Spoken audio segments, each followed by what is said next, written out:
Bueno, muy buenas tardes con todos. Mi nombre es Anthony Medina Rivas Plata, soy licenciado en Ciencia Política de la Universidad Nacional Mayor de San Marcos, soy magíster en Desarrollo Internacional por la Universidad Erasmo de Rotterdam de Holanda y en Políticas Públicas por la Universidad de York en Reino Unido. Es un programa Erasmus de la Unión Europea en donde, digamos, analizamos todos los problemas relativos a la gestión de los estados y en la forma como los estados producen desarrollo para sus poblaciones. Este curso, este módulo de gestión pública que me ha correspondido dictar ahora, es un curso, si bien tenemos teoría, es un curso esencialmente práctico. Es un curso que busca explicar los pormenores de la gestión pública para quienes, digamos, se inician en la materia, para estudiantes de pregrado, posgrado, gente que quiere aprender, digamos, el funcionamiento del Estado, el gobierno y de la gestión. Y hablamos especialmente de la gestión porque la idea de este curso es entender cómo es que funciona la maquinaria general, digamos, estos módulos, estos tres módulos que conforman el curso, buscan, digamos, explicar cómo es que el Estado, digamos, se inserta en la sociedad y se encarga de proveer bienes y servicios públicos, bienes y servicios que afectan la vida de todas las personas. Es importante aprender la gestión pública porque estamos aprendiendo algo que nos afecta a todos. Y esto es importante entender. Este no es un curso solamente ya sea para abogados, administradores o economistas. Este es un curso para el público en general. Y es para el público en general porque los temas que se van a tocar afectan a todas las personas por igual, a todos los ciudadanos del Perú. Es decir, si tú eres un empresario, un pequeño empresario que quieres empezar un negocio, lo primero que te vas a preguntar es, bueno, ¿cuáles son los requisitos?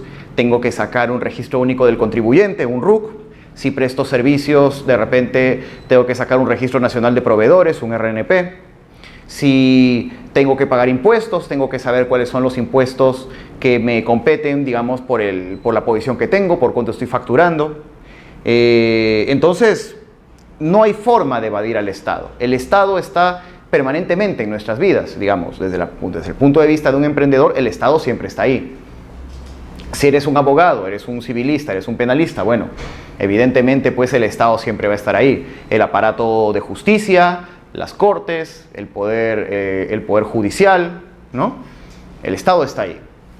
Si eres un maestro, bueno, las cosas que tú enseñas, digamos, eres un maestro de escuela, los temas que tú tienes que enseñar, las cuestiones que tú tienes que utilizar para formar a los jóvenes es esencialmente un tema que está vinculado a la política educativa.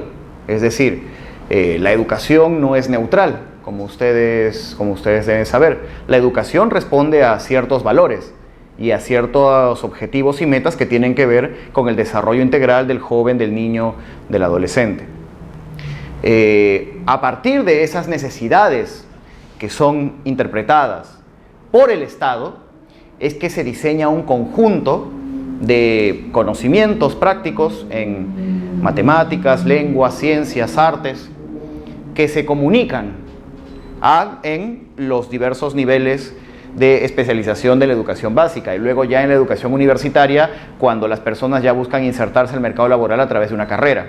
Ya, todo ese proceso está influenciado por la política educativa. Sea una universidad pública, sea un colegio privado, sea una escuela básica, pública o privada, siempre va a haber una regulación en la cual el Estado va a intervenir. Entonces, seas un actor de los diversos actores que existen dentro de la sociedad peruana, siempre vas a tener que interactuar con el Estado. Y al momento en que tú tienes que interactuar con el Estado, tú lo primero que tienes que entender es qué es el Estado y cómo funciona. ¿Por qué el Estado? ¿Por qué necesitamos un Estado? Porque hay gente que dice que podemos vivir sin Estado. Ese es el problema. Hay mucha gente que considera que el Estado es prescindible, que no se necesitan políticas públicas, que la mano invisible del mercado se encarga de asignar los bienes y servicios, ¿no? Entonces tú no necesitas un Estado. Nosotros consideramos que esa es una visión errónea. Nosotros consideramos que el Estado sí es necesario. El Estado es importante y tenemos que explicar primero por qué se justifica el Estado, por qué necesitamos un Estado. Y a partir de ahí explicar la forma en cómo está constituido el Estado, cuáles son los fines, cuáles son los medios y cuáles son los objetivos generales del Estado. Y a partir de ahí, pues, ahondaremos más en su funcionamiento hasta llegar al concepto de lo que nosotros nos referimos como políticas públicas, porque ese es el concepto clave de esto. Es decir, el Estado, a través de los gobiernos, luego haremos esa distinción, generan políticas públicas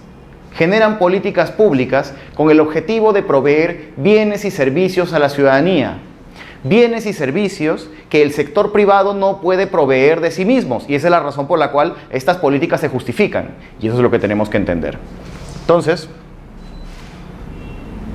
para explicar un poco en qué va a consistir este módulo, que van a ser, este primer módulo van a ser 4 sesiones de 2 horas cada una, nos vamos a referir primero al Estado y el gobierno, ¿no? Vamos a tener primero cuáles son los elementos que constituyen el Estado, las características, la personalidad jurídica, finalidad, funciones, el tema relativo al poder constituyente y a las políticas de Estado y de gobierno, que vamos a hacer esta distinción. Yo primero voy a leer el texto que está en la diapositiva y luego voy a hacer la explicación concreta. Voy a hacerlo despacio, de tal manera que se pueda resaltar aquellas cosas que nosotros estamos queriendo decir.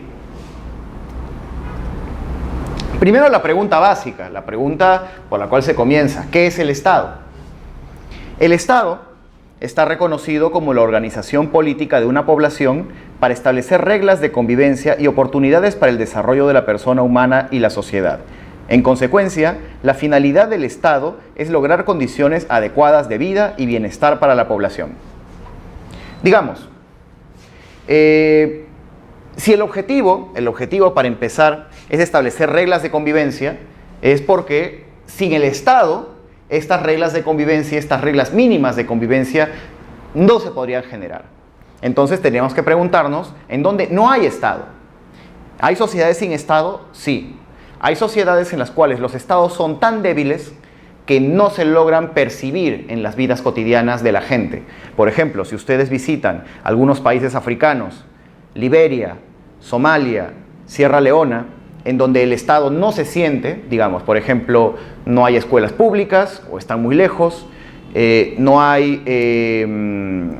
hospitales públicos, ¿no? Están muy lejos de las zonas en donde deberían ubicarse, la policía no opera o está totalmente corrompida, las Fuerzas Armadas son parte del partido político del gobierno y en general son tribus o mafias organizadas que están en permanente conflicto entre sí, ya que al no haber, digamos, un Estado soberano que impulse reglas de derecho y que haga valer esas reglas de derecho a través de sus capacidades estatales, los diversos actores irregulares que siempre han existido en la sociedad se lanzan por su lado, como quien dice. ¿En el Perú nosotros tenemos territorios así? ¿Qué creen ustedes? En el Perú tenemos territorios así. Un ejemplo es lo que sucede hoy día en Madre de Dios con la minería informal. Es decir, si ustedes revisan el texto de la Constitución dice que las reglas de derecho son aplicables en todo el territorio peruano. Las normas jurídicas, constitucionalmente, en el marco legal, deben aplicarse en todo el territorio peruano. El problema es que para que estas reglas se apliquen, el Estado tiene que tener una presencia, y esa presencia se debe sentir. Y esa sensación de la presencia del Estado depende de cómo los actores ajustan su conducta a la posibilidad de que el Estado intervenga. Es decir, las mafias que trafican con oro en la zona de Madre de Dios, estamos colocando un ejemplo, operan de manera casi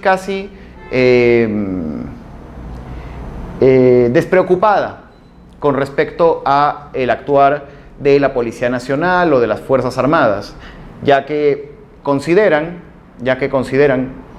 que pueden hacerlo pueden actuar impunemente, es la palabra.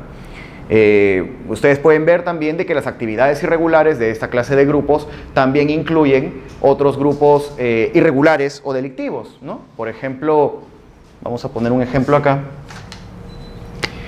Dentro de las actividades irregulares podemos encontrar tráfico de oro, tráfico ilegal de oro.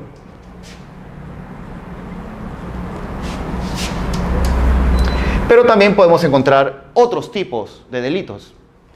Por ejemplo, narcotráfico, prostitución infantil,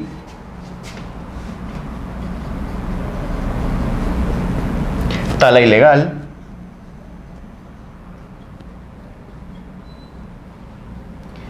entonces, nosotros podemos ver que a partir de una actividad ilícita, muchas otras más empiezan a interactuar entre sí. Y esto ocurre porque el Estado no tiene la presencia suficiente. Y en el caso particular de las zonas contaminadas en Madre de Dios, esta presencia del Estado debe medirse principalmente a través de la presencia del Ministerio del Ambiente, del Ministerio del Interior, de la Policía, de las Fuerzas Armadas, de los diversos actores que deben proteger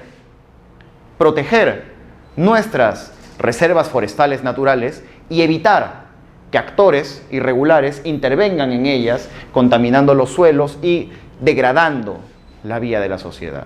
Entonces, al no existir esas reglas de convivencia que el Estado debe generar, los actores privados, en este caso las mafias, porque hay muchos tipos de actores privados, hay actores lícitos y actores ilícitos, y en este caso las mafias son actores ilícitos, ilegales, operan en la criminalidad.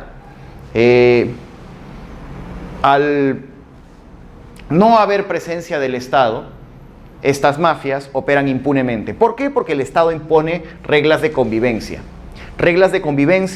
que, como hemos dicho, generen desarrollo para la población. Es decir, ¿las mafias pueden generar reglas de convivencia? Por supuesto que sí, las mafias generan reglas de convivencia, pero no orientadas al desarrollo de la población, sino en todo caso al desarrollo de las propias mafias, al desarrollo económico de los bolsillos de estas mafias, pero no para el desarrollo de toda la población. Porque como nosotros ya hemos dicho, todas estas actividades ilegales afectan directamente las condiciones de vida de la población en donde están operando. Es decir, la tala ilegal, la prostitución infantil son problemas de salud y son problemas ecológicos. Son problemas de salud porque pueden transmitir enfermedades, y no solamente hablo de transmisión sexual, porque por ejemplo la contaminación de los ríos genera también que se contamine parte de las fuentes de agua y alimento para la población de la zona. Es decir, el actuar de estos grupos ilegales, de estos grupos irregulares, generan que la vida de otras personas esté afectada, ¿no? Entonces, es importante entender que el Estado, a través de sus diversas instituciones, tiene que generar condiciones para la convivencia pacífica de diversos actores, en los cuales unos son más poderosos y otros son menos poderosos, ¿no? Eso es lo mínimo. Entonces veamos al segundo párrafo.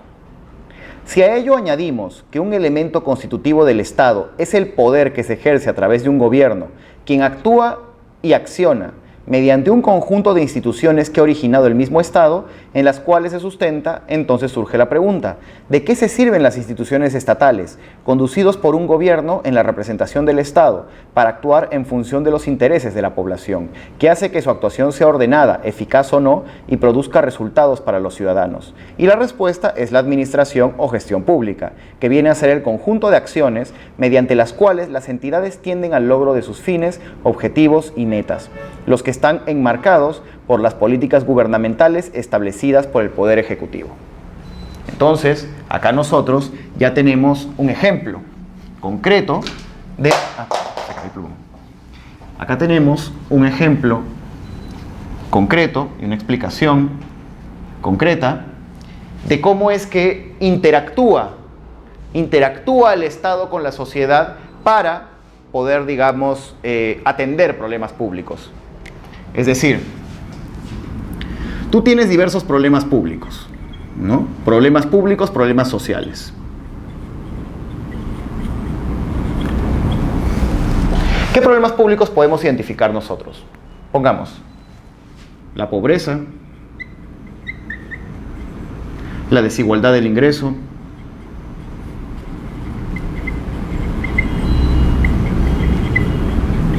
uno muy común aquí en Lima, la inseguridad ciudadana.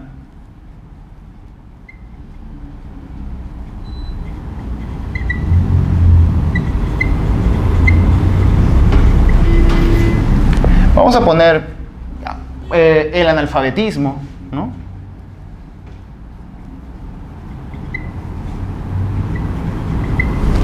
Hay muchos más, pero vamos a identificar, por ejemplo, estos 4.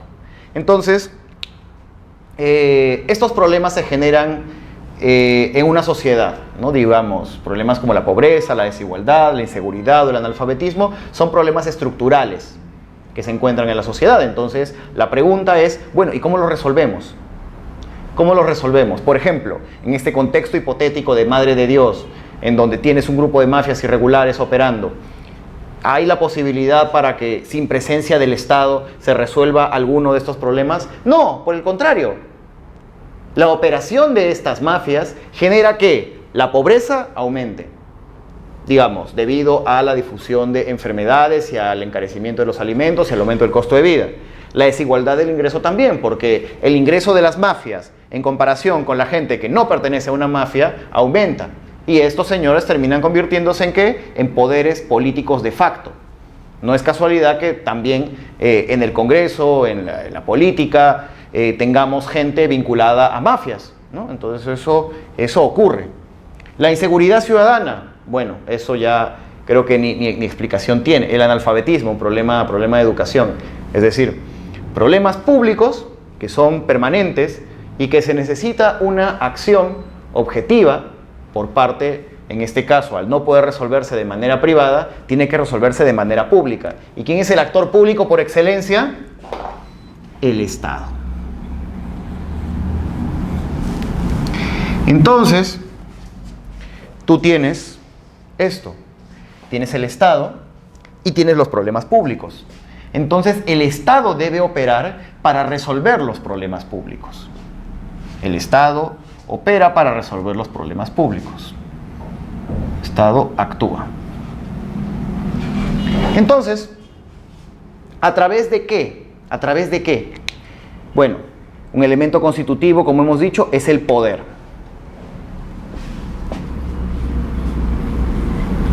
Y las instituciones.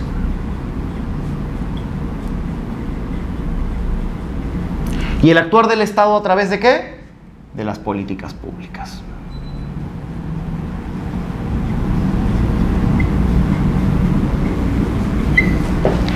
El Estado, a través del poder político que el Estado detenta, y el poder político en su definición más simple es la capacidad de ejercer influencia para que otros actores se comporten de una determinada manera, es decir, el Estado ejerce una influencia para influir, para modificar el comportamiento de los actores sociales. El Estado tiene un poder. Entonces, el Estado hace que ese poder se manifieste con el objetivo de resolver problemas públicos. ¿Y a través de qué lo hace? De las instituciones. Y las instituciones, como nosotros bien sabemos, son las reglas de juego que conforman el Estado. Las reglas de juego que conforman el Estado, digamos en su acepción más general, y en su acepción más particular, los organismos a través de los cuales el Estado se manifiesta. ¿No es cierto? Estas instituciones tienen un mandato del Estado, en este caso del Poder Ejecutivo,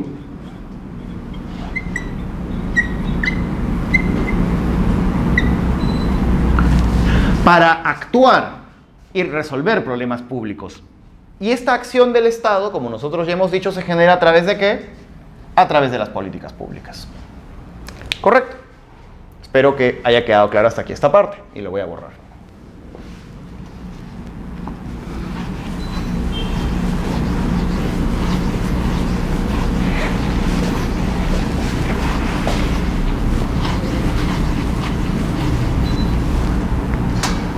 Bien. Vamos a la siguiente diapositiva. Voy a nuevamente leer y luego continúo con la explicación. El desempeño del Estado depende de la calidad y eficiencia de las políticas y el desempeño de la gestión pública.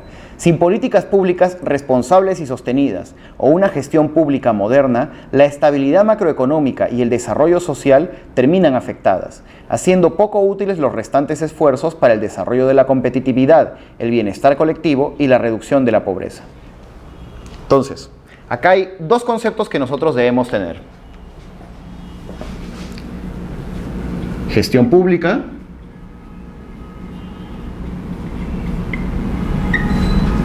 políticas públicas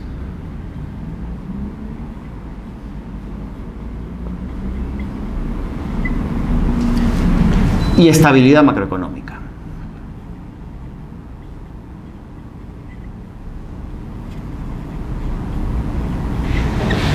Vamos a empezar primero por el concepto de estabilidad macroeconómica.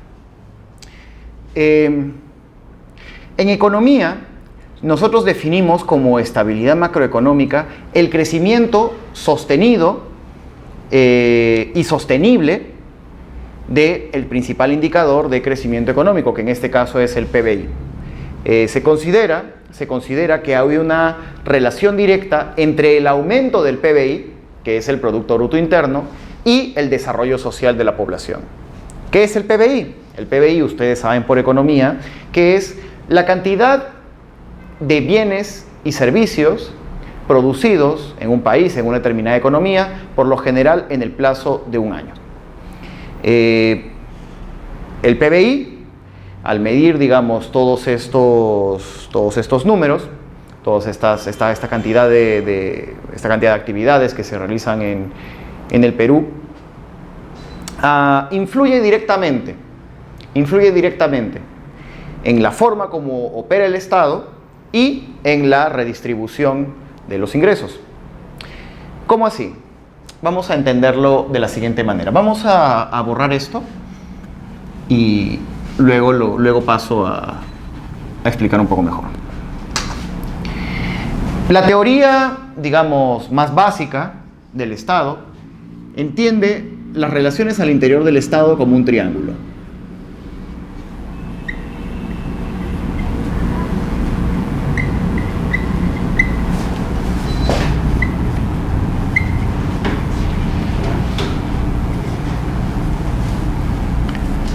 Un triángulo. El Estado, nosotros hemos dicho, genera políticas públicas con el objetivo de resolver problemas públicos, como hemos dicho. Políticas públicas. ¿Para atender a quién? A la sociedad civil. Para que se entienda aún más, a la ciudadanía, porque hay concepciones que entienden a la sociedad civil en un término más reducido. Cuando nosotros hablamos de sociedad civil, hablamos a la población en general, a la ciudadanía.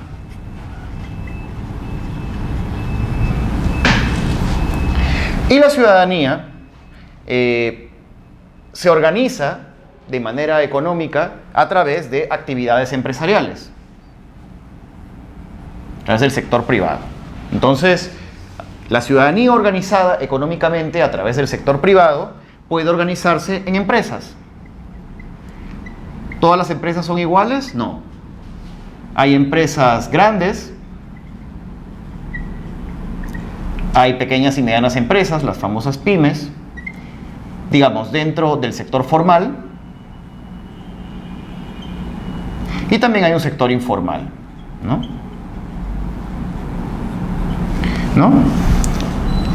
Aquí tenemos la primera distinción. El Perú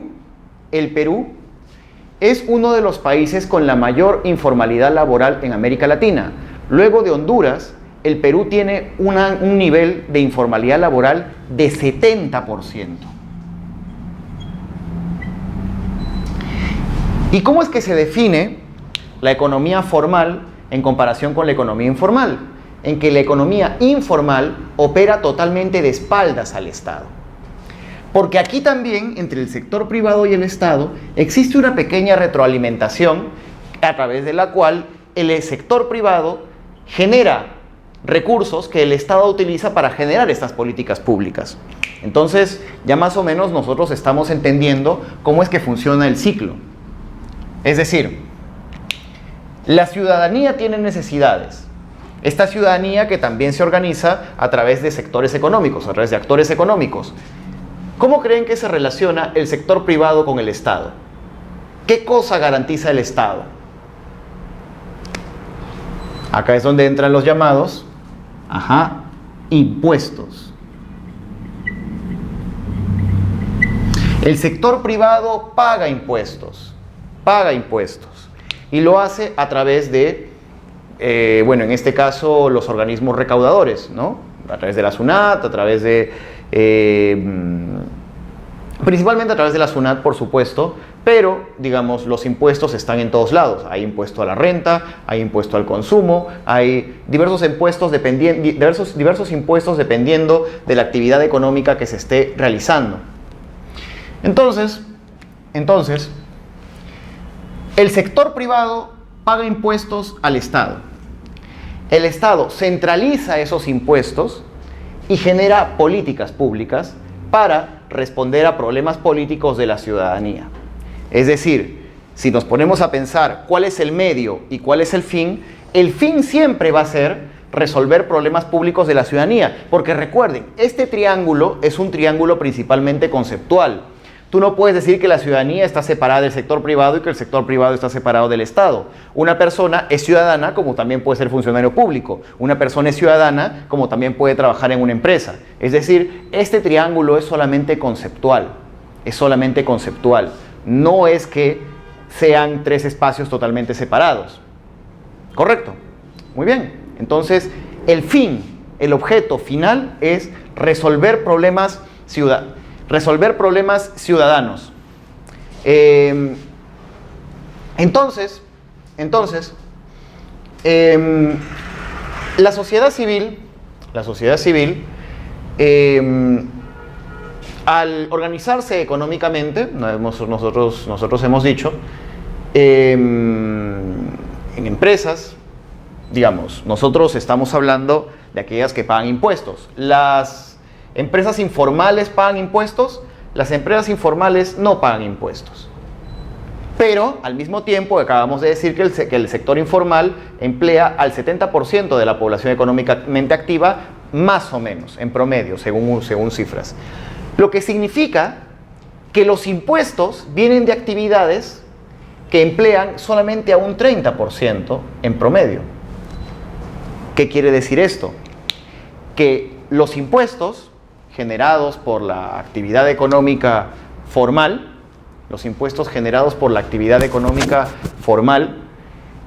no abarcan a la mayor parte de la población económicamente activa, sino solamente un sector. Ahora, no todos los impuestos son iguales. Algunos actores pagan más impuestos y otros actores pagan menos impuestos. ¿Cómo se define quién paga más y quién paga menos? Dependiendo de la estructura económica del país. ¿Cuáles son las principales actividades económicas en el país? La gran minería, la minería formal, la construcción, la pesca industrial, ¿no? La relativa a la harina de pescado, principalmente esas. El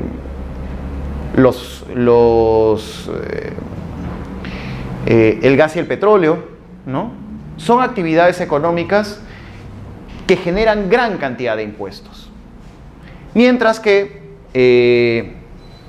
otras actividades, digamos, el comercio, la manufactura, también generan gran cantidad de ingresos, pero, digamos, en menor medida que, por ejemplo, la minería o la construcción, ¿no? Que son nuestras principales actividades económicas. Entonces tú ya ves de que hay sectores que generan altos impuestos y otros que generan impuestos un poco menores, pero todos pasan al interior del Estado, todos ingresan al Estado. Entonces, el Estado, a través de esos ingresos, se realiza todas las actividades en donde tú ves que hay una institución pública, es financiada con impuestos que vienen del sector privado.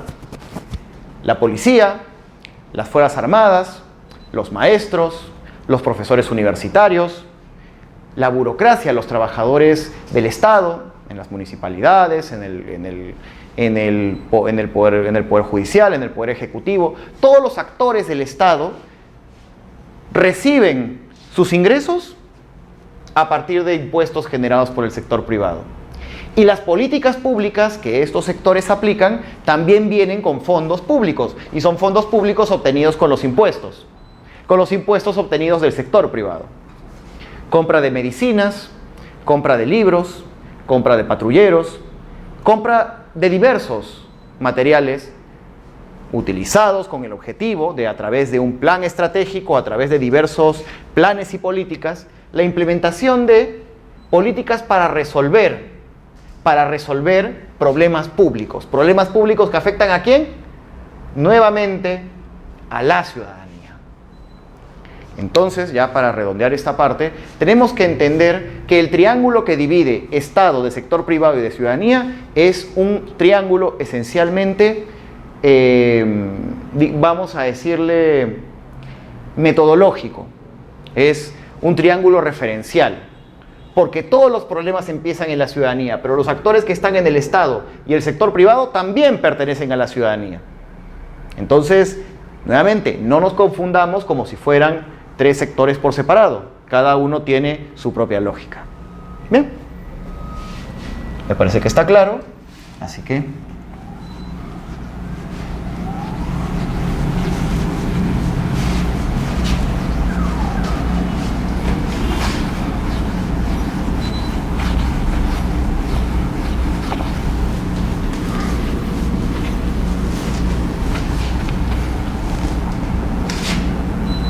bien.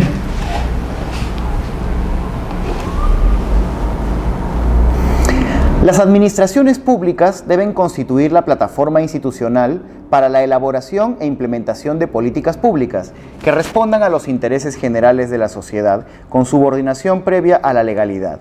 Para ello, las instituciones administrativas deben ser fortalecidas, no solo por la importancia que tienen en sí mismas, sino porque su solidez es una condición necesaria para rentabilizar las inversiones en cualquier sector. Sin embargo, es necesario diferenciar la actuación política del Estado, producto del ejercicio del poder emanado de la voluntad popular en su beneficio, de la politización de las administraciones públicas y su captura por intereses particulares, que se traducen en fenómenos de clientelismo y amiguismo, que son causa de ineficiencia, corrupción y distorsión de las intervenciones y políticas del Estado. Bien, como nosotros les hemos dicho, las administraciones públicas deben constituir la plataforma institucional. Entonces, cuando hablábamos de gestión pública, hablamos también de administraciones públicas.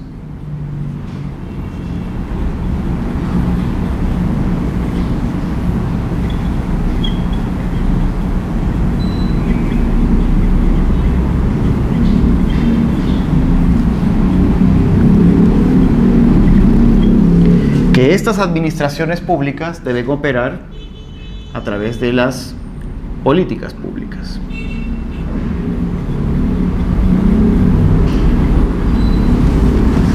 El concepto que nosotros vamos a utilizar aquí de gestión pública es el relacionado con la administración del Estado, el funcionamiento directo del Estado, la maquinaria.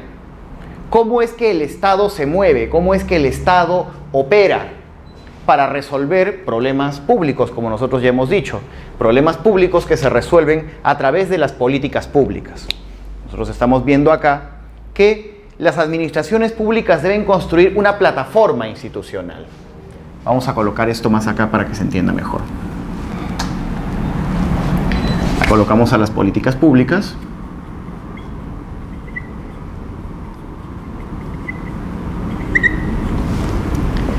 Plataforma institucional, instituciones.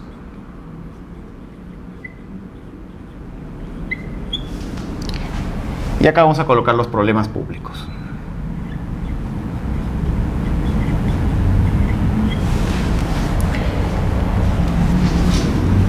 Dentro del aparato institucional, nosotros tenemos que conocer el funcionamiento y la estructura del Estado, en este caso del Estado peruano. A través del funcionamiento del Estado peruano, saber cómo está compuesto el Estado peruano, quiénes son los actores que lo componen, cómo interaccionan entre sí y cómo las leyes que han sido generadas determinan el actuar de estos actores, digamos, el procedimiento que permite que estos actores interactúen. Ese procedimiento está relacionado con las leyes y la administración. Es decir, las leyes afectan la administración, la estructura burocrática que se trasluce en instituciones. Instituciones que generan políticas públicas para resolver problemas públicos. ¿Correcto? Vamos a poner un ejemplo.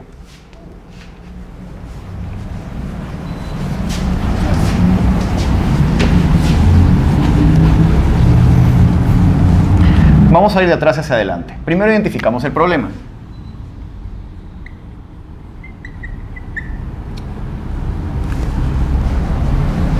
Mucho se ha hablado sobre enfermedades infecciosas y el Perú, por supuesto, no es un país ajeno a ellas. De hecho, en el Perú todavía son comunes enfermedades que en otros países ya han sido erradicadas. Uno de ellos es la tuberculosis. Durante el año 2009, cuando se generó esta preocupación masiva por la difusión de la gripe H1N1, la famosa gripe porcina. Cuando se generó la enorme preocupación por esta enfermedad que terminó siendo bastante inofensiva y que solamente atacaba a gente inmunodeprimida y no era tan relevante como se ponía, se mencionó que había otra enfermedad de la cual nadie hablaba, pero que afectaba a más de 100.000 personas, principalmente en las zonas más pobres de Lima. La tuberculosis.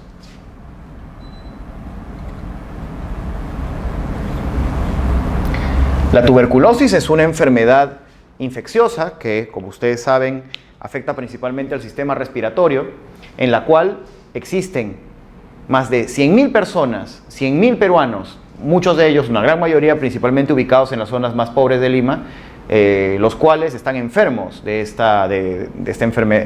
con esta enfermedad infecciosa. Ahora, debido a las condiciones particulares de la realidad peruana, han aparecido más y más fuertes cepas bacterianas. Es decir, han aparecido cepas muy resistentes y extremadamente resistentes a los antibióticos, porque ustedes, como bien deben saber por conceptos de medicina, las bacterias desarrollan resistencia a los antibióticos. Es decir, el abuso o la mala aplicación de antibióticos pueden hacer que la infección en una persona no solo no mejore, sino que además empeore.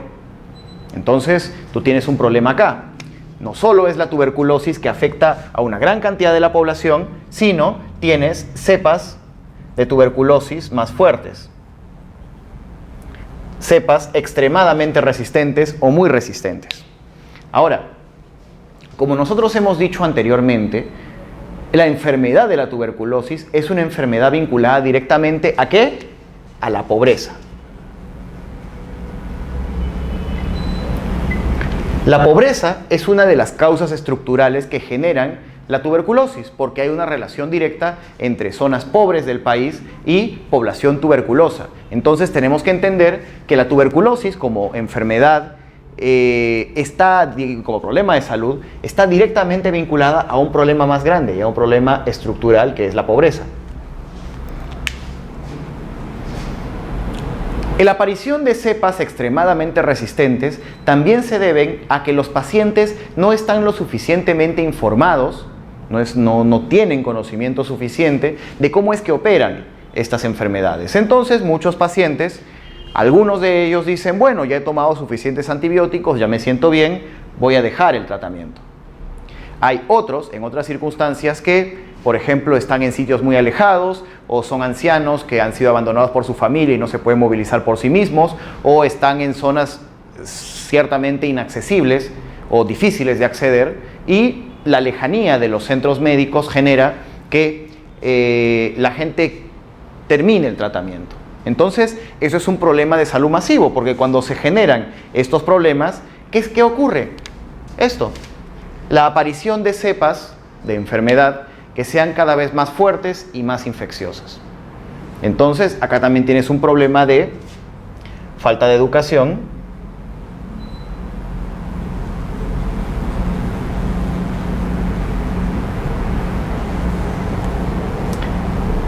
e incluso puede ser hasta de infraestructura vial.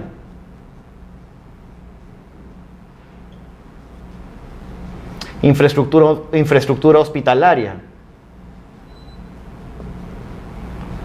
Es decir, tienes varios problemas que están alimentando el problema mayor. Entonces, tú tienes un problema muy específico de salud pública que tú tienes, que es la población con tuberculosis en el Perú.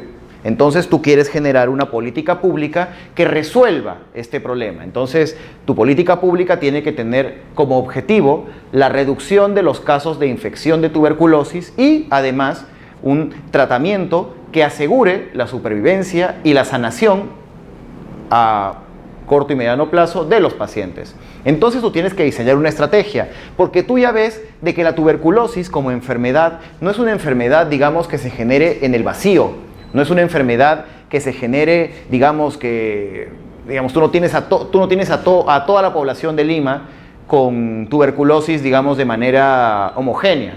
Es decir, habrá unos distritos en donde haya bacterias de tuberculosis que no hay en otros. Es decir, hay una mayor proporción de gente con tuberculosis en ciertas zonas de Lima y una menor proporción de gente con tuberculosis en otras zonas de Lima. Entonces, cuando tú vas haciendo el cruce de las variables, te vas dando cuenta de que sitios en donde se reproducen estas causas estructurales aumenta la posibilidad para que existan infectados con tuberculosis. Entonces, cuando tú quieres elaborar una política, digamos, quieres elaborar una política pública para resolver un problema específico,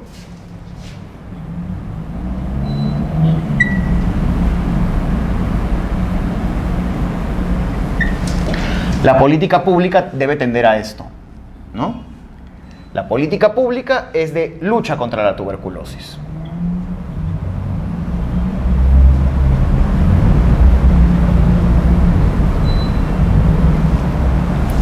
Entonces, tú tienes esto.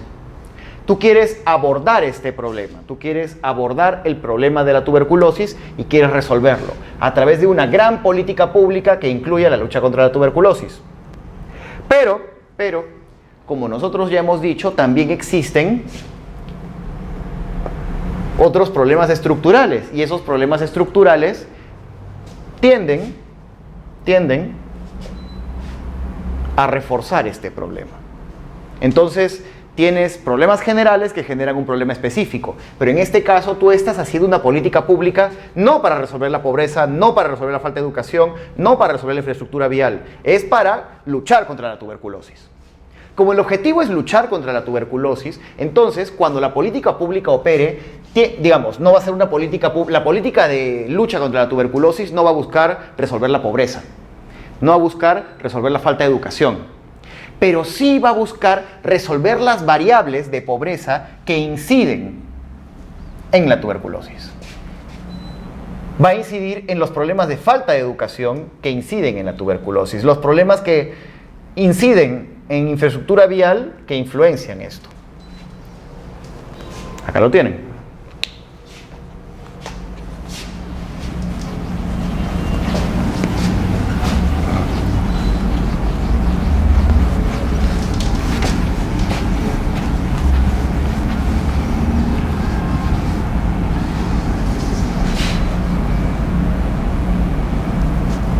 Bien. Entonces, tú tienes una gran política. ¿no? La política de lucha contra la tuberculosis.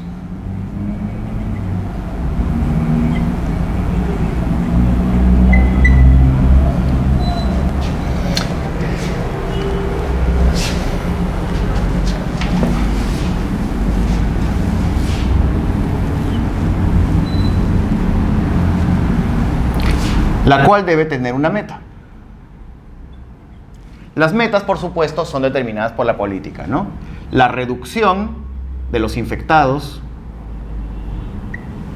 la cura de los pacientes que ya están siguiendo un tratamiento y la reincorporación luego del tratamiento, ¿no? Entonces, tú, al conocer los problemas estructurales que influencian en el problema público, en este caso la infección masiva de tuberculosis, tienes que identificar cuáles van a ser tus componentes de la política de lucha. Entonces, nosotros hemos dicho, si el componente incluye la falta de educación sobre este tema, tu política tiene que incluir campañas de capacitación. ¿Capacitación a quién? Capacitación a los funcionarios médicos, capacitación a los maestros, capacitación en escuelas, capacitación en universidades, vasos de leche, clubes de madres.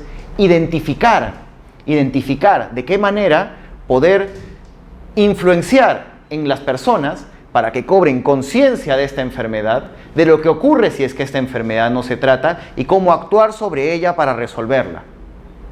Ese es un factor. Entonces,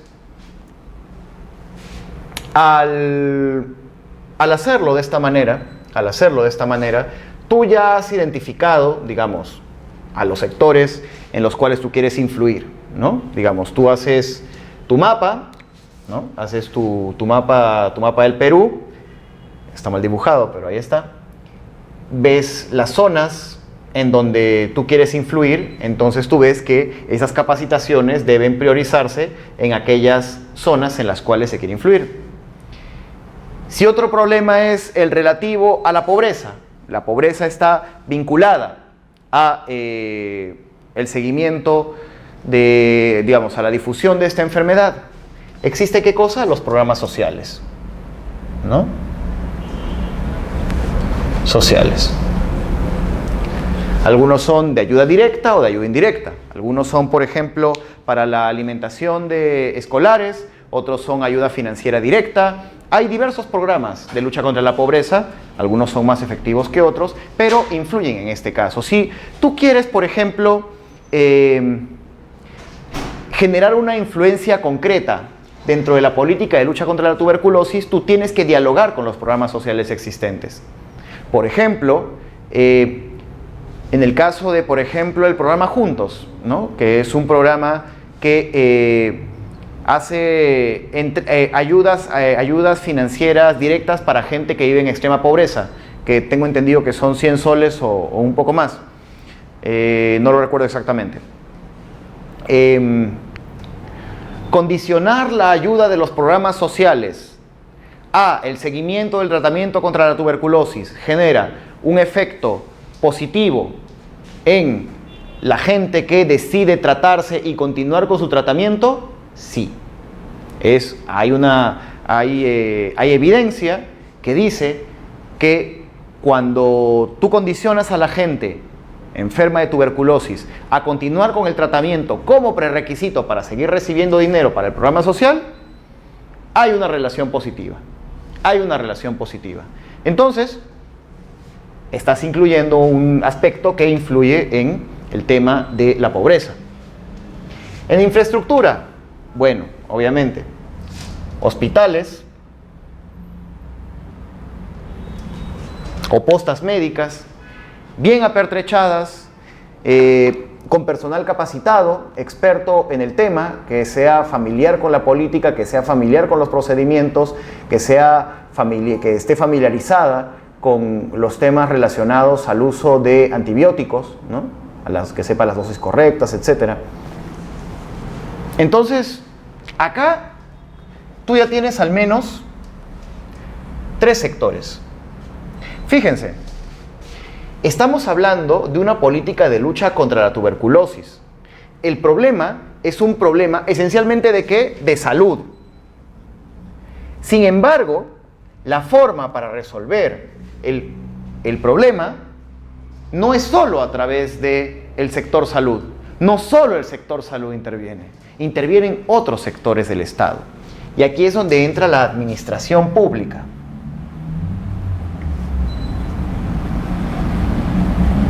Porque la administración pública ya se manifiesta a través de varios sectores. Aquí al menos han intervenido el sector salud, el sector educación y el sector desarrollo social.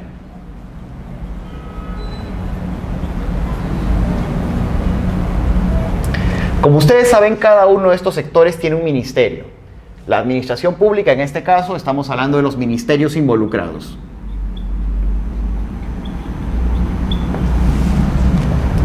Y por supuesto, las municipalidades y los gobiernos regionales, ¿no? Acá ya tienes varios actores que están interactuando entre sí. La salud, la educación, el desarrollo social a través de sus respectivos ministerios y las municipalidades y los gobiernos regionales que se encargan de la implementación de manera local en los gobiernos subnacionales, ¿no? En las regiones, en los distritos, ¿no? Entonces, cuando tú elaboras la política pública, primero tienes que ver qué tipo de política pública es. En este caso es una política pública que esencialmente es de salud, pero no confundir el tipo de problema con el tipo de solución. Este es un problema de salud en el cual intervienen más sectores, aparte del sector salud. Y eso es importante. Más sectores aparte del sector salud. Fíjense todos los sectores que hemos abarcado, todos los ministerios que hemos abarcado, ¿no? Con el objetivo de generar una política pública que resuelva un problema concreto de la ciudadanía, que es nuevamente el de la infección con tuberculosis. Vamos a borrar.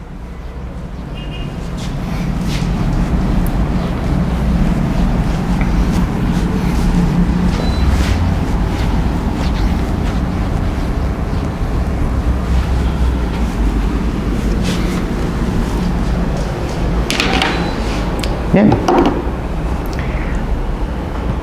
Nosotros hemos hablado también acá que es necesario diferenciar la actuación política del Estado, producto del ejercicio del poder emanado de la voluntad popular, con la politización de las administraciones públicas y su captura por intereses particulares, que se traducen en clientelismo, amiguismo, que son causa de ineficiencia. Nosotros más adelante vamos a hablar sobre el poder constituyente y la forma en cómo está constituido el Estado, que digamos es una parte que conforma el sílabus de este curso. Esto vamos a profundizar un poco después. Sigamos. Entonces, volviendo al concepto de Estado, el Estado es la organización política de una nación, es decir, la estructura de poder que se asienta sobre un determinado territorio y población. Poder, territorio y nación son por consiguiente los elementos que conforman el concepto de Estado, ¿no? Vamos a ver.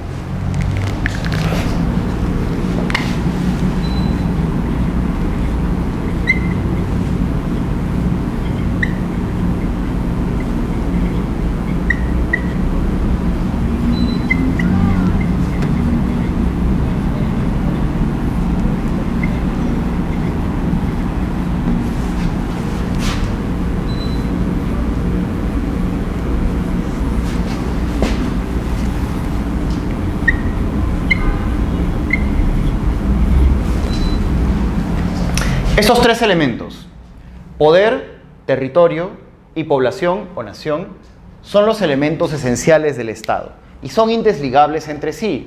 Tú no puedes tener un Estado sin alguno de estos territorios, sin alguno de esos tres territorios. Por supuesto, la discusión se da en casos, por ejemplo, como el de Palestina, que se definen como una nación sin territorio propio, ¿no? Que no es un territorio no reconocido por la comunidad internacional, a pesar de que, bueno, sería injusto decirlo, es decir, la mayor parte de la comunidad internacional reconoce la soberanía del Estado palestino, a excepción pues de Estados Unidos e Israel, ¿no?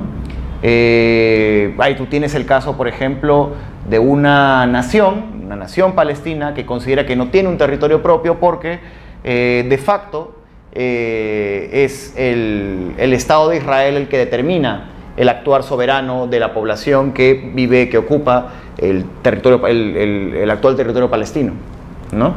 Entonces ahí tú tienes una controversia sobre la posibilidad de que exista un Estado sin uno de esos elementos, pero en la mayor parte del mundo el Estado siempre tiene esos tres elementos. El Estado tiene un poder. El poder político que se manifiesta a través, y esto lo saben los abogados, a través de las reglas de derecho.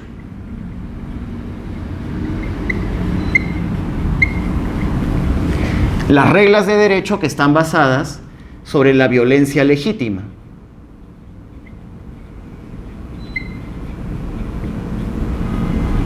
Y los famosos mecanismos de coerción y coacción.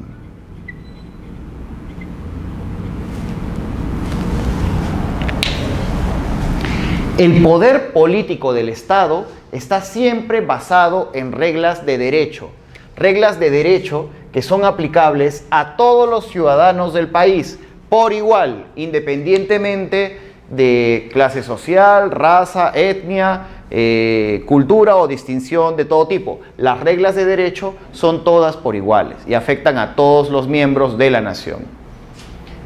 El Estado, digamos, tiene mecanismos de violencia legítima para hacer prevalecer estas normas, porque por supuesto, las reglas de derecho no tienen sentido si es que no existe alguien que las haga valer, si es que no hay forma de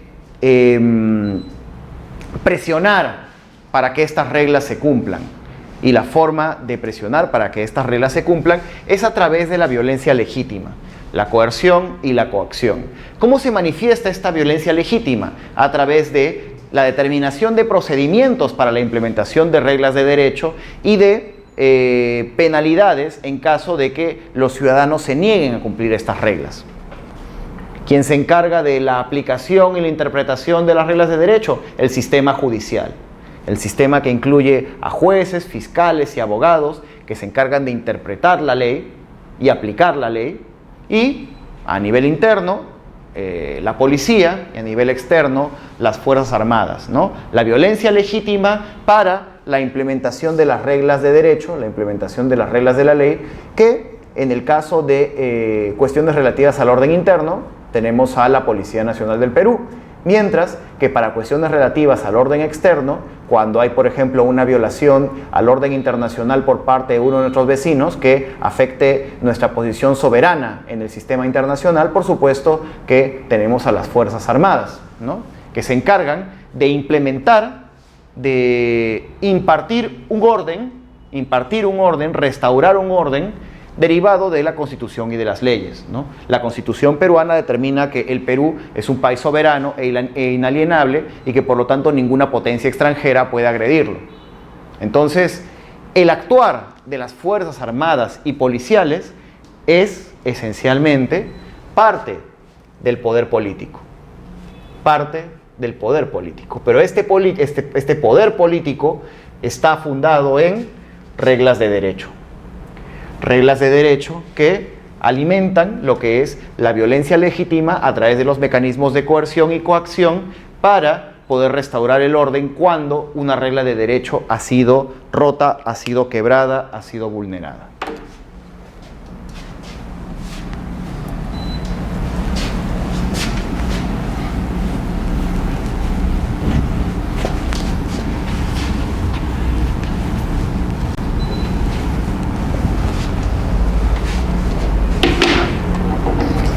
El territorio del Estado, como nosotros también lo hemos dicho, ocupa un plano que incluye el cielo, el mar, el suelo y el subsuelo. Todos estos aspectos pertenecen al territorio peruano. Cada uno de ellos, no solamente el suelo. El subsuelo pertenece también, bueno, en este caso, por ejemplo, en lo que concierne a recursos mineros o recursos petroleros. Cuando se encuentra, por ejemplo, un yacimiento minero, por constitución, esa mina pertenece a todos los peruanos. Por lo tanto, cuando el Estado da una concesión para que una empresa minera explote ese mineral, está obligada a pagar impuestos porque esos impuestos pertenecen a todos los peruanos. La empresa minera está obligada siempre a tratar con el Estado porque el subsuelo pertenece a todos los peruanos. En el caso del mar, lo mismo también en lo que concierne a los recursos ictiológicos, a los peces, los mariscos, los recursos que se obtienen por lo general del mar. E igualmente el cielo, el espacio radioeléctrico, las rutas aéreas. También el Estado tiene que negociar con actores privados al momento de concesionar estos espacios de soberanía. Es decir, el Estado peruano, como todos los estados, ejercen soberanía sobre todos estos sectores: cielo, mar, suelo y subsuelo.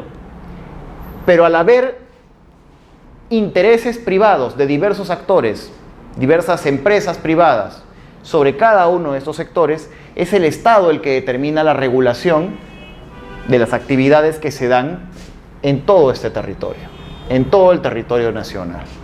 El territorio nacional que está determinado por la Constitución peruana y por los tratados internacionales que determinan nuestras fronteras. La última frontera que nosotros tuvimos que resolver fue el año 2012, durante el diferendo marítimo 2012 o 2014, ya no lo recuerdo bien, durante el diferendo marítimo frente a la Corte Internacional de Justicia de La Haya. Cuando nosotros fuimos a la Corte Internacional de Justicia de La Haya, nosotros demandamos que Chile reconozca un sector del territorio peruano que no estaba claro. Es decir, un poco para recordar,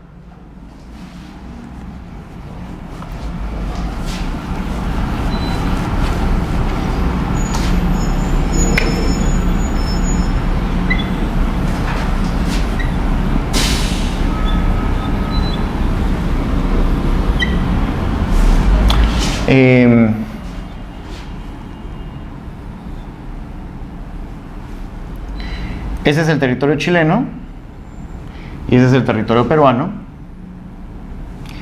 cuyas fronteras terrestres ya habían sido determinadas por los tratados internacionales. Lo que existía era una controversia sobre las fronteras marítimas.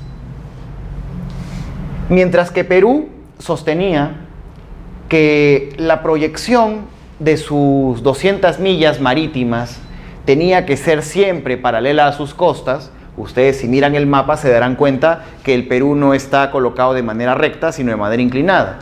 Por lo tanto, la proyección de las costas siempre tiene que ser de manera perpendicular, ¿no? Y hasta acá todo bien.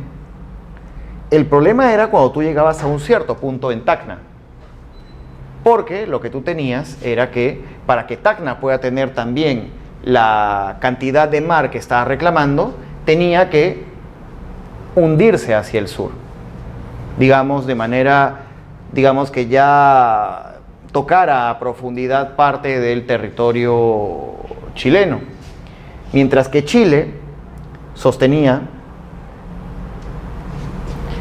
que, por el contrario, todo era paralelo, la frontera marítima era paralela. Entonces, la cuestión relativa al territorio marítimo establece así.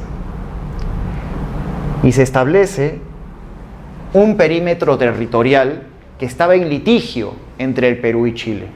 Pero esta parte de este territorio, ambos países lo declaraban como, digamos, parte integral de su territorio, porque el mar también es parte del territorio de los países.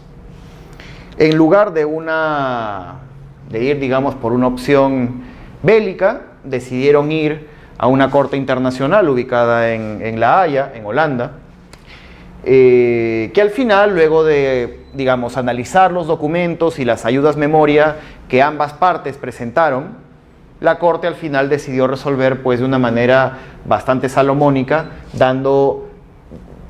estableciendo una línea, digamos, que partiera en parte, ¿no? Una cosa así más o menos, que diera parte de la razón a Perú, pero también parte de la razón a Chile, ¿no? O sea, al final fue un tratado internacional, fue la resolución de un tribunal internacional la que determinó qué parte del territorio marítimo pertenecía a cada quien. Luego, ya posteriormente, Chile argumentó que se generaba un problema terrestre, pero al final el problema, digamos, no pasó a mayores, y la frontera marítima hoy día ya está claramente definida por la resolución de la Corte Internacional de Justicia de La Haya.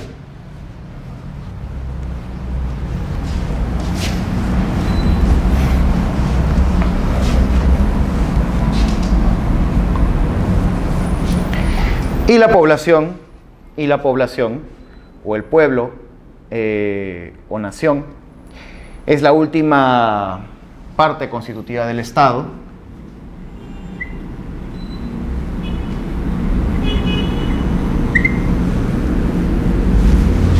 El concepto de nación es un concepto que a veces es un poco difuso, porque proviene de la tradición política europea, que identifica pues a un conjunto de, digamos, que los países están compuestos por un conjunto de actores que son más o menos iguales o homogéneos de manera racial, lingüística, cultural, que comparten ciertas tradiciones comunes. Cuando en el Perú eso es un poco más complicado, ya que el Perú es un país multicultural, multirracial, multiétnico, ¿no? En donde conviven sectores muy distintos entre sí, en donde la lengua que se habla no es una única lengua, es decir, el español es la lengua oficial del Perú, pero sin embargo el quechua y el aymara también son lenguas oficiales en los lugares en donde se habla. Entonces, el concepto de nación es bastante más complejo en el Perú. En el Perú estamos en proceso de construir la nación. Muchas veces se habla de que tenemos a veces dicen que tenemos un conjunto de naciones que conviven entre sí, o que somos una nación multicultural. Lo cierto es que el proceso de construcción de la nación, a diferencia de los países europeos en donde la nación precedió al Estado, en el Perú es un poco distinto, ya que el Estado republicano, el Estado que se independizó de la monarquía española, tuvo que asumir la titánica tarea de construir la nación. Nosotros, en el año 2021, vamos a entrar al bicentenario de la independencia, lo que significa que se han cumplido 200 años de nuestra vida independiente, y tendremos que hacer un balance de cómo hemos crecido como nación, cómo hemos crecido nosotros juntos a pesar de todas nuestras diferencias. ¿Qué cosa es lo que, a pesar de todas las cosas que nos diferencian, nos hace decir todos juntos que somos peruanos? Definir eso no es tan fácil. Quizás quizás hace poco, el día que el Perú clasificó al Mundial, para colocar esto de manera anecdótica, fue la última vez que se vio tanta unidad a nivel nacional. Digamos, la gente estaba contenta, salía a la calle, celebraba, todos se abrazaban. Era como que un sentimiento de que ese equipo de 11 jugadores representó a los más de 30 millones de peruanos que somos, y que los más de 30 millones de peruanos que somos, desde la clase más alta hasta la clase más baja, desde la diferencia, con todas las diferencias que tenemos, hemos ido todos juntos al Mundial.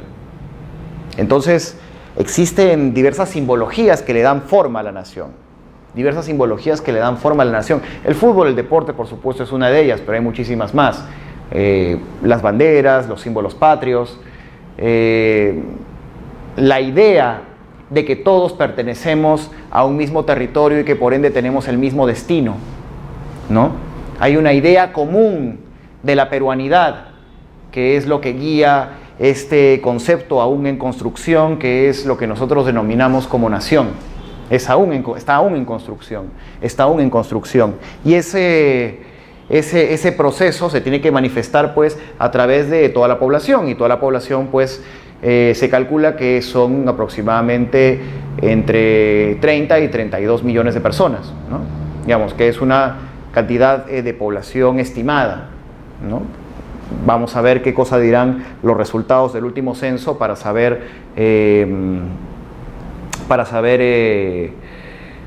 cuánta población tenemos en el Perú. Se podrá discutir la validez del último censo que se ha producido, pero el objetivo tiene que tender a la información sobre cuántos somos en nuestro país, para empezar. Continuando, a ver, vamos a...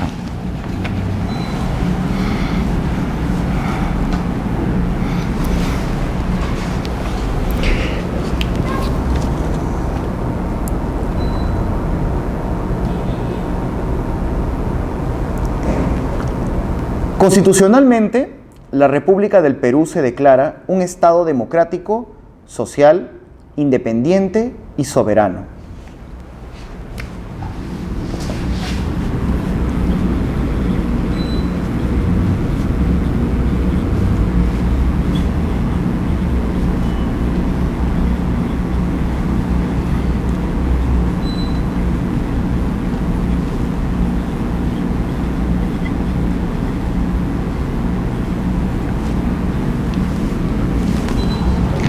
Esto lo dice la Constitución.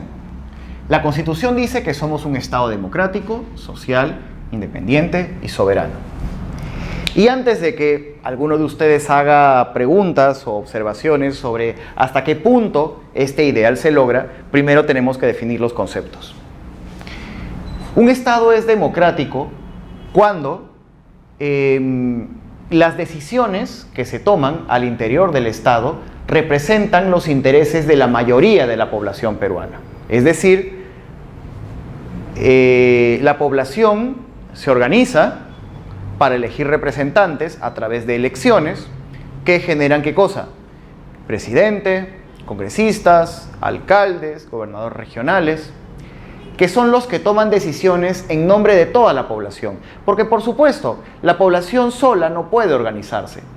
No puede organizarse por sí misma, necesita representantes desde el momento en que grandes masas humanas necesitan organizarse entre sí para una más adecuada distribución del trabajo.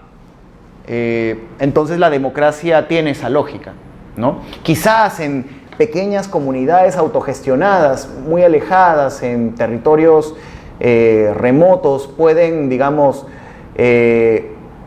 generar otros tipos de organización que ellos pueden denominar incluso hasta más democrática, pero lo cierto es que en el Estado democrático, tú tienes representantes y representados.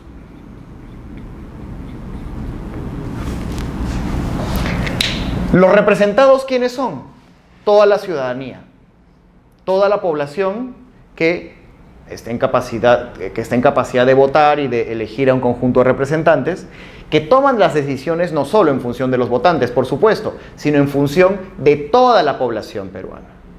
Las decisiones que toman los representados lo hacen en función de toda la población peruana. Los representantes toman decisiones en función de toda la población peruana. Entonces, el principio democrático establece un equilibrio, un balance entre representantes y representados. Y eso es importante tenerlo en cuenta.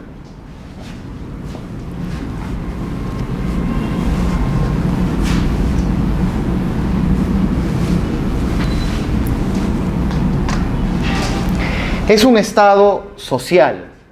Es un estado social.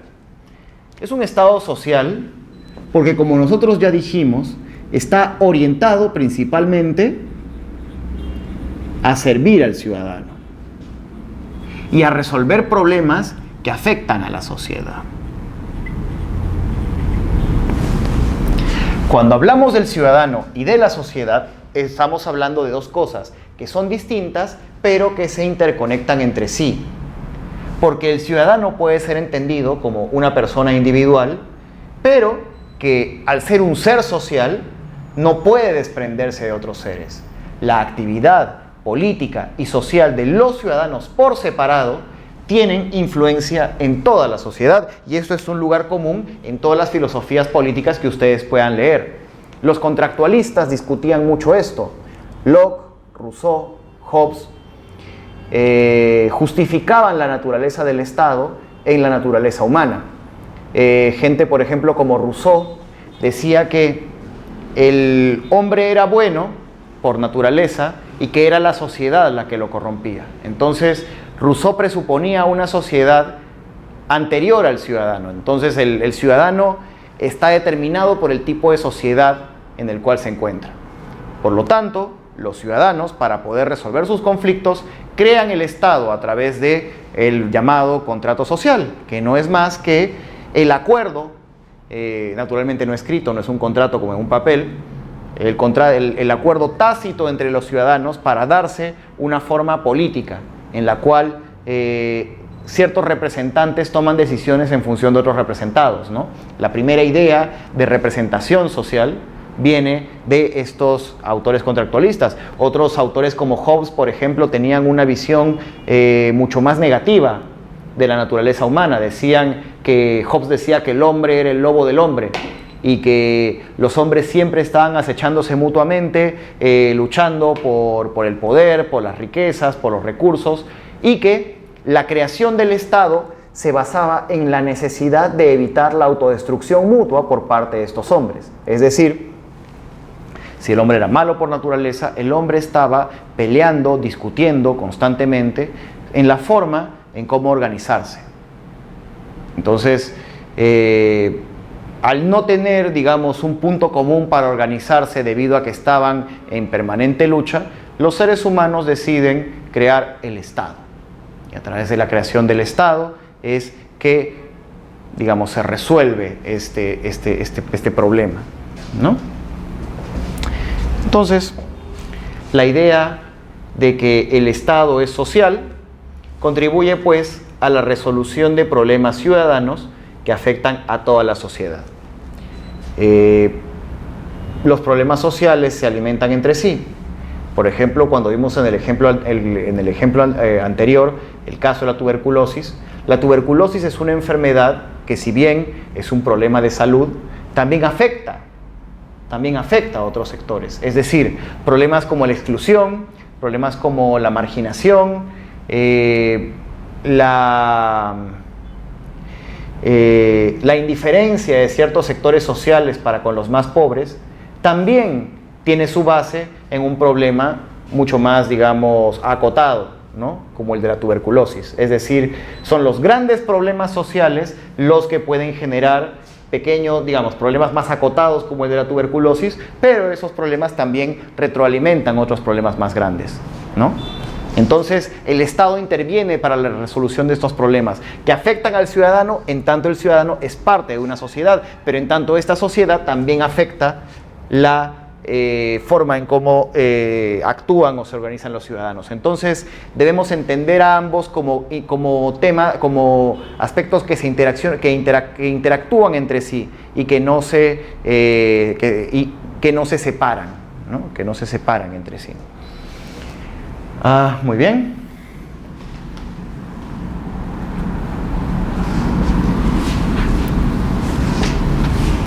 Independiente y soberano.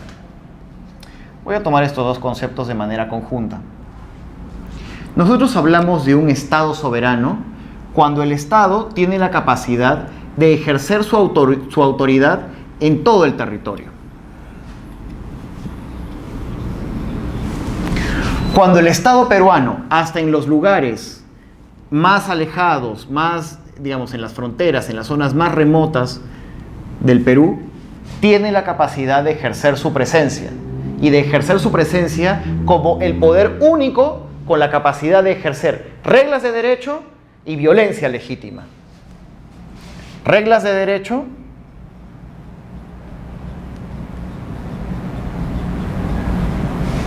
y violencia legítima.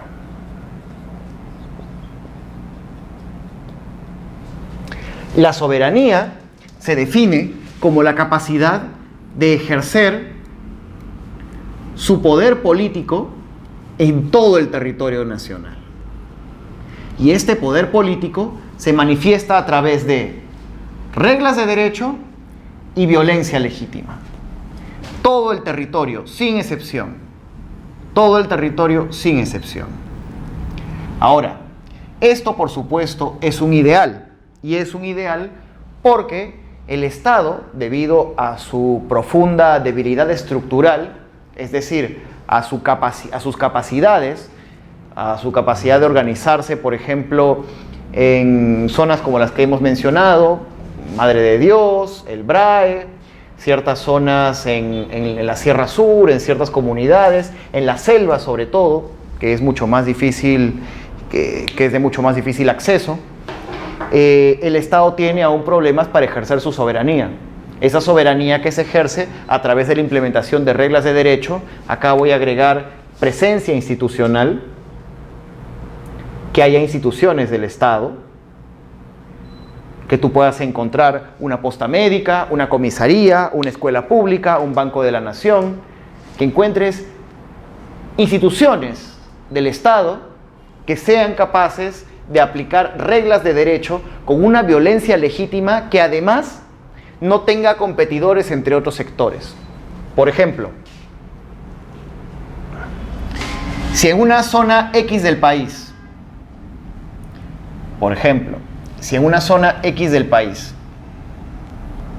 un grupo de gente se cansa, por ejemplo, de ser peruano y declaran una república independiente dentro del territorio peruano. Y, por ejemplo, la gente que declara esa república independiente es gente vinculada a un grupo irregular, ¿no? Digamos una guerrilla o un grupo de mineros informales o narcotraficantes. Quieren declarar una república independiente del Estado peruano. El Estado peruano tiene toda la legitimidad constitucional para operar de tal manera que esto no se produzca y recuperar la soberanía en el territorio que se ha perdido.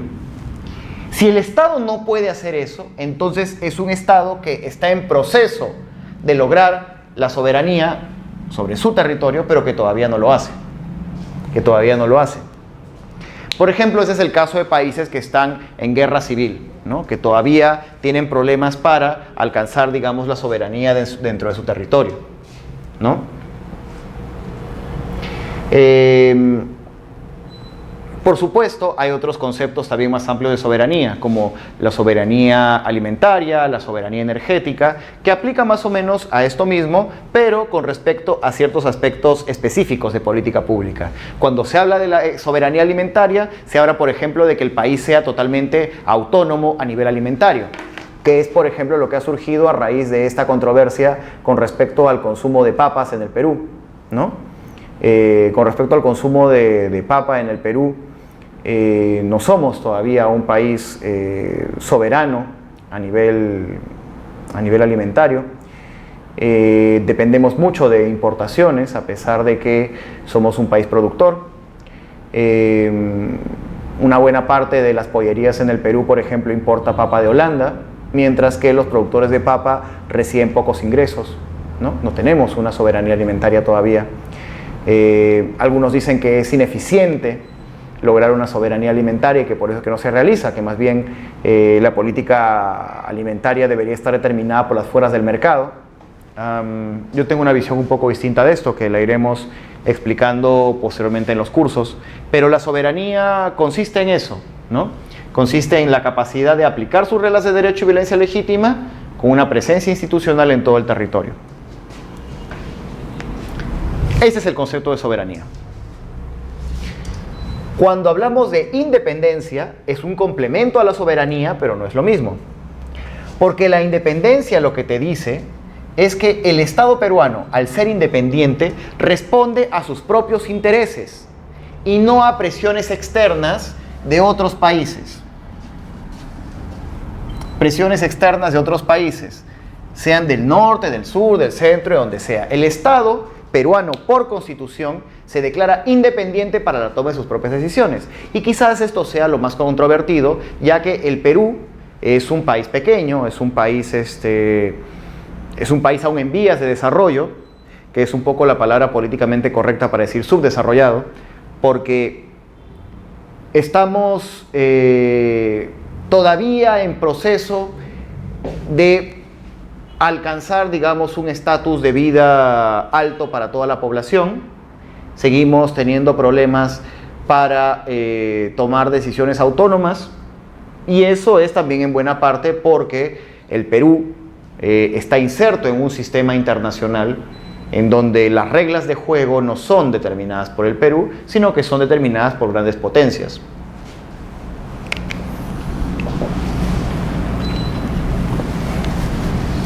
Estados Unidos, China, Rusia, quizás Alemania, Brasil, ahora mucho en menor medida, Sudáfrica, India, ¿no? Grandes países que de mayor a menor influencia tienen la capacidad de dictar cuáles son las reglas de juego internacional. Y lo hacen tanto por su poder económico como por su influencia política y diplomática, y en última instancia por su poder militar. Poder político, poder económico y poder militar son las principales variables que determinan que los actores grandes del sistema puedan influenciar en la formulación de reglas de juego y políticas a nivel internacional. Y esto se refleja en los principales organismos internacionales, Naciones Unidas, etc. El Perú es un país que tiene una actividad independiente, ciertamente, dentro de la región andina, ¿no? Tiene la capacidad de ejercer un poder soberano e independiente, quizás dentro del área andina, pero que sin embargo todavía tiene problemas para tener una mayor independencia de otros poderes, ¿no? Y otros poderes que se manifiestan en, digamos,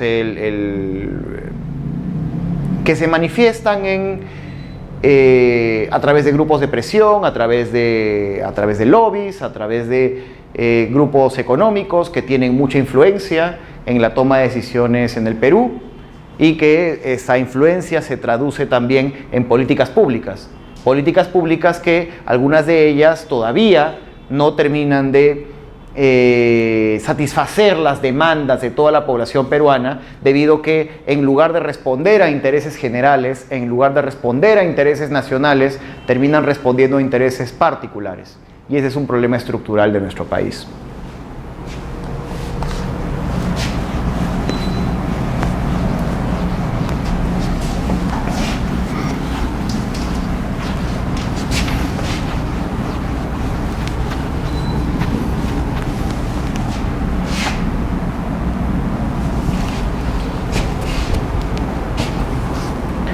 Bien, entonces tenemos esto.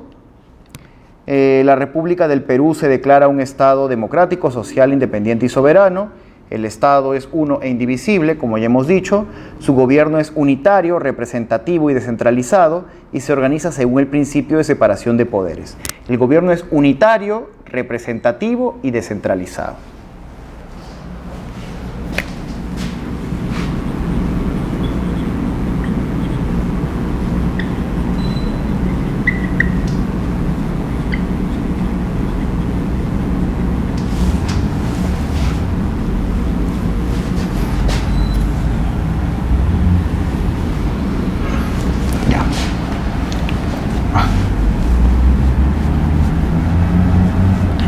Vamos a hacerlo mejor. Ya. Cuando nosotros decimos que el Estado es unitario, lo que nosotros queremos decir es que el Estado tiene una sola capital que concentra, que representa el centro de un poder ejecutivo que tiene capacidad de ejercer soberanía en todo el territorio. ¿A qué se le opone el Estado unitario? Al Estado federal, en donde el Estado está repartido en diversos estados federales que tienen una mayor soberanía o autonomía de los otros, que responden, digamos, tienen su propia constitución, tienen sus propias leyes, ¿no? Quebrar una ley en un estado no es lo mismo que quebrarla en otro estado. Por ejemplo, ¿cuál es el mayor caso? Estados Unidos, ¿no? Estados Unidos no es un estado unitario. Estados Unidos es un estado federal, un estado compuesto, un gran estado, un mega estado, un estado del tamaño de un continente, compuesto por 50 estados.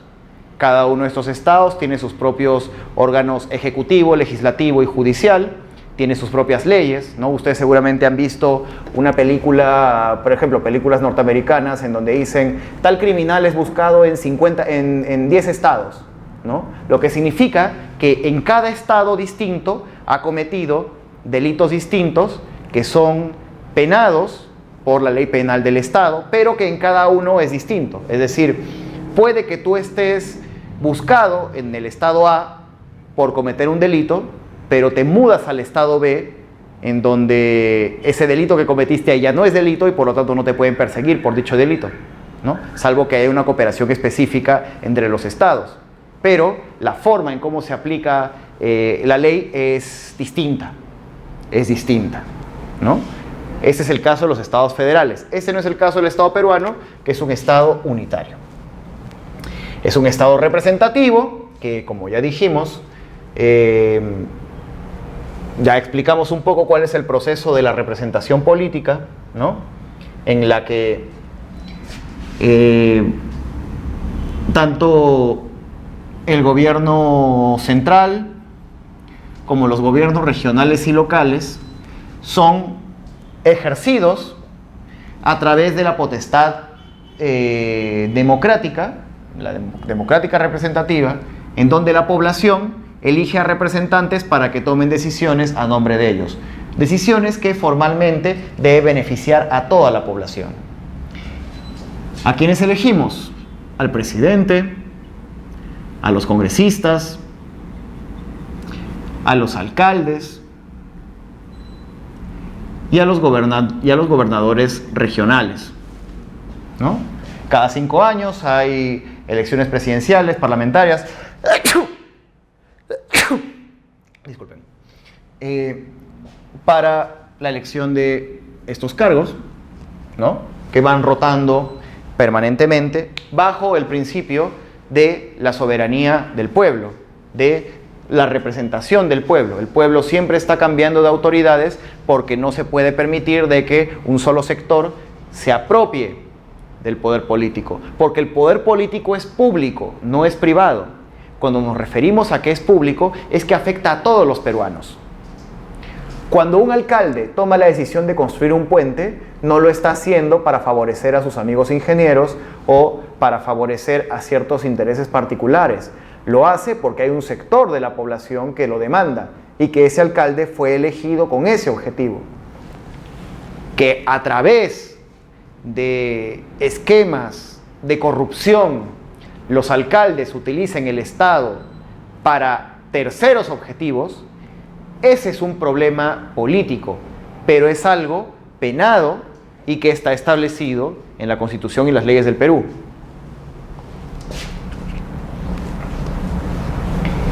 Y el Estado es descentralizado, porque si bien la capital del Poder Ejecutivo es Lima, en donde se encuentra el Poder Ejecutivo, la Presidencia, el Congreso, tiene la capacidad de delegar ciertas funciones ejecutivas en los gobiernos regionales y locales, los gobiernos subnacionales. El Estado hace más eficiente, el Estado central hace más eficiente su actuar a través de su relación con los gobiernos subnacionales, las alcaldías y los gobiernos regionales. Las alcaldías que están compuestas por las alcaldías provinciales y las alcaldías distritales, bajo el principio de que por más alejada que esté la población en donde el Estado está operando, siempre tiene que haber un representante descentralizado, ¿no? Que en este caso son los gobiernos regionales y las alcaldías. Pero los mismos órganos centrales, o sea, los ministerios, tienen también sedes descentralizadas, o mejor dicho, sedes desconcentradas, ¿no? Por ejemplo, el Ministerio de Economía, el Ministerio de Vivienda, el Ministerio de Desarrollo Social, tienen sedes desconcentradas que responden a los lineamientos generales establecidos con los ministerios en Lima, con el objetivo de una aplicación más eficiente de las políticas públicas.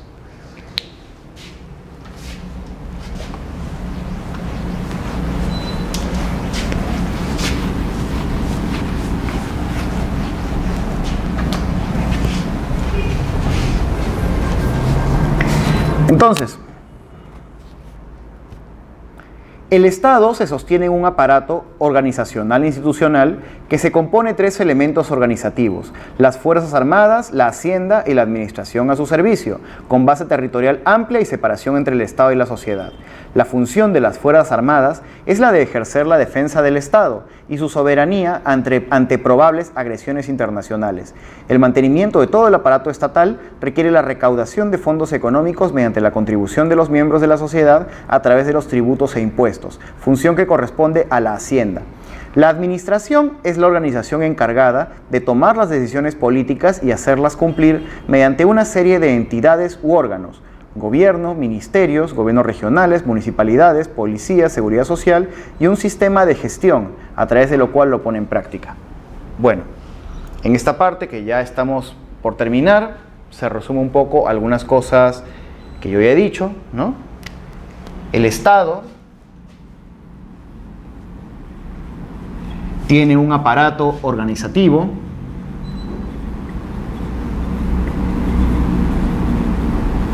que acá ya estamos hablando de la burocracia concreta del Estado, la administración del Estado, que está compuesto por Fuerzas Armadas,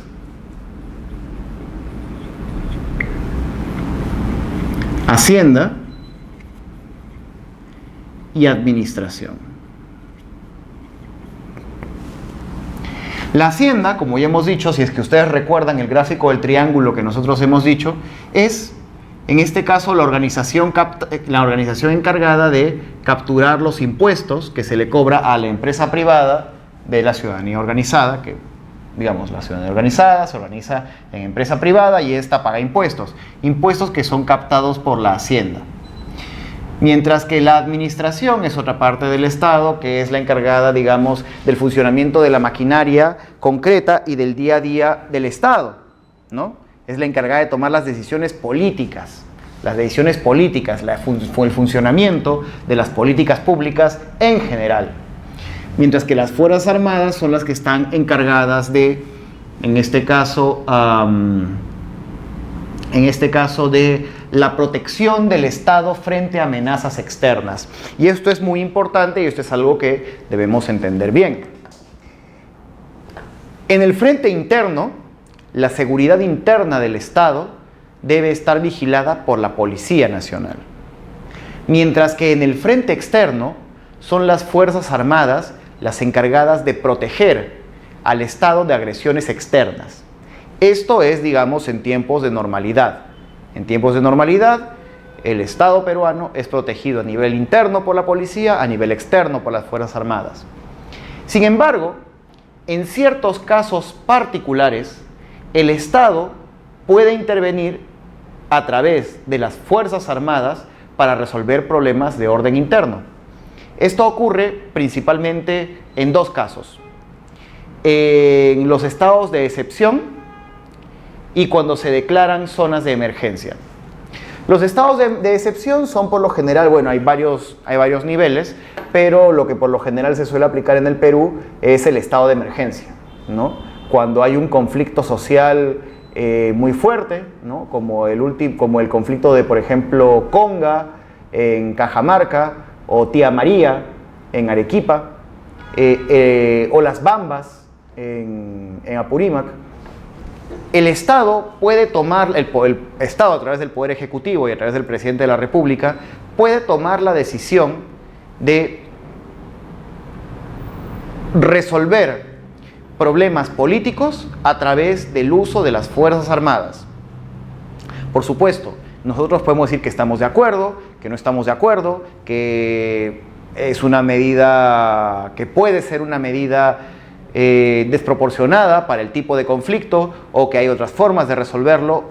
Eso depende de cada caso concreto, del análisis de cada caso concreto. Pero es innegable de que el presidente de la República tiene la facultad constitucional de declarar estados de emergencia. El presidente tiene la facultad constitucional de declarar estados de emergencia si es que considera que hay una situación de riesgo inminente debido al desborde de un conflicto. El otro caso es en el caso de, por ejemplo, situaciones de emergencia permanente, como conflictos internos o guerras civiles. En el caso de Colombia esto es más evidente, y por eso ustedes, digamos, quienes han seguido el proceso colombiano, ustedes habrán visto que en el año pasado, el anteaño pasado, perdón, luego de mucho tiempo, Colombia llegó a un acuerdo de paz con las Fuerzas Armadas Revolucionarias de Colombia, las FARC, que controlaban una buena parte de la selva colombiana y que no permitían al Estado operar en ese territorio, no le permitían asegurar pues su soberanía en la mayor parte del territorio. Entonces esa era considerada una zona de emergencia, en una zona en la cual el Estado colombiano, a través de las Fuerzas Armadas, estaba operando permanentemente al interior de su territorio. Y este es un conflicto que dura ya 50 años y que todavía está en proceso de resolverse, ya que a pesar de la firma del conflicto se han generado varios incidentes entre las Fuerzas Armadas y policiales de Colombia con grupos, digamos, disidentes de las FARC, del ELN, que no reconocen el acuerdo de paz, ¿no? Y que se han declarado en rebeldía. Entonces es un proceso largo y complejo. En el Perú, nuestra zona de emergencia más importante, tenemos el Huallaga, que ahora ya está casi pacificado, es el BRAE, ¿no? Bueno, el BRAEM, Valle de los Ríos, Apurímac, N y Mantaro, en donde todavía hay una fuerte presencia de el narcotráfico aliado con remanentes militares de Sendero Luminoso. Esta zona es considerada permanentemente de emergencia y es una zona en la cual hasta el día de hoy las Fuerzas Armadas operan de manera permanente. Y para que se cambie el estatus del BRAEM se necesitará otra ley que levante la declaratoria de emergencia sobre ese territorio. Pero por supuesto para eso todavía falta.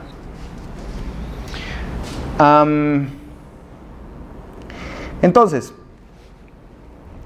lo que legitima el poder del Estado es el derecho, el orden jurídico que regula el funcionamiento de las instituciones y el cumplimiento de las leyes. Lo que legitima el poder del Estado es el derecho, acá hemos redundado un poco, y el cumplimiento de las leyes por las que debe regirse la colectividad.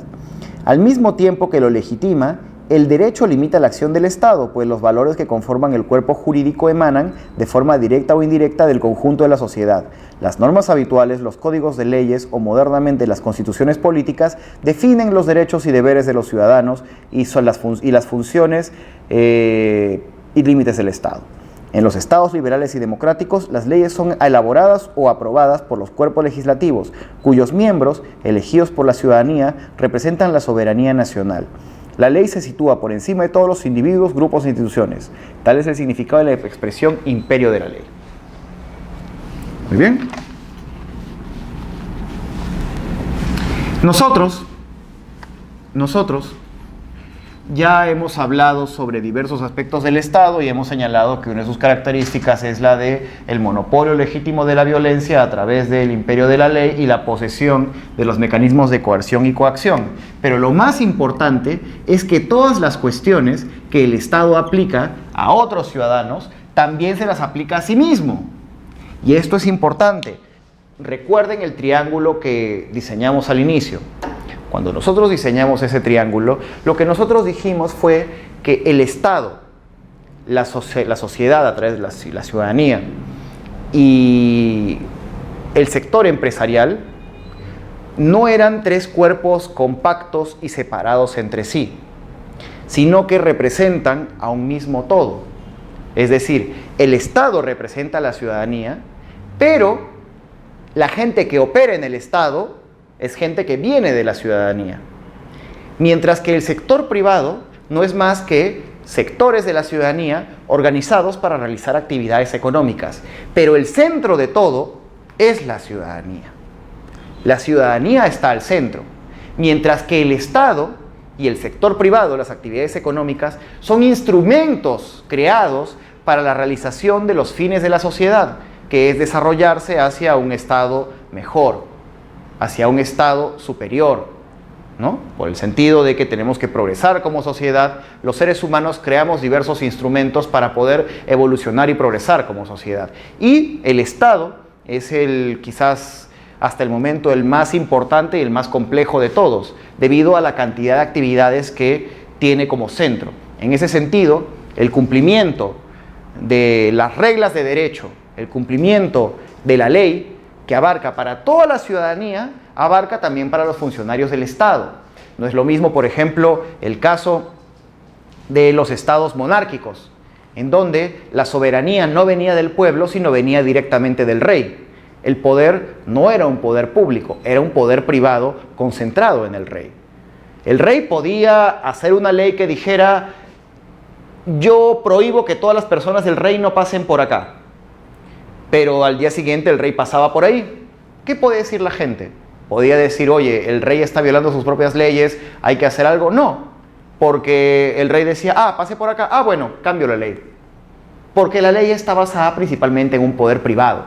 Nosotros tenemos que entender que los estados modernos, los estados contemporáneos, el poder es esencialmente público.